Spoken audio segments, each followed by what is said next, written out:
తెలంగాణ ప్రభుత్వం వచ్చిన తర్వాత విద్యా వ్యవస్థ మీద అనేక మార్పులు తీసుకురావడం, ప్రతి విద్యార్థి కూడా చదువుకోవాలి.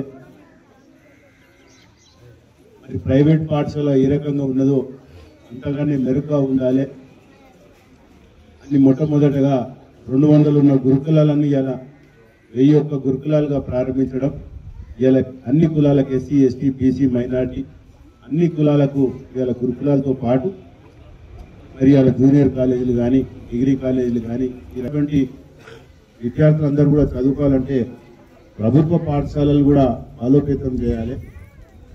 ఒక మంచి కార్యక్రమం మన ఊరు మనబడి కార్యక్రమం తీసుకొని రాష్ట్ర వ్యాప్తంగా మొదటి విడతగా 35% స్కూల్ తీసుకోవడం, దాని ద్వారా 65% విద్యార్థులకు ఈ సౌకర్యాలను కల్పించే విధంగా ఎక్కువ స్ట్రెంత్ ఉన్న స్కూళ్ళన్నీ కూడా తీసుకొని ప్రాథమికంగా అన్ని స్కూళ్ళు హై స్కూల్ కానీ అన్ని స్కూళ్ళు తీసుకొని ఇవాళ మీ గ్రామంలో ఈ ప్రైమరీ స్కూల్ గతంలో ఎట్లుంటే ఇప్పుడు ఎట్లుంటే చూస్తుంది. ఇలా దాదాపు ఒక్కొక్క స్కూల్కు 12 కాంపోనెంట్లలో అన్ని కార్యక్రమాలు తీసుకుంటున్నాం.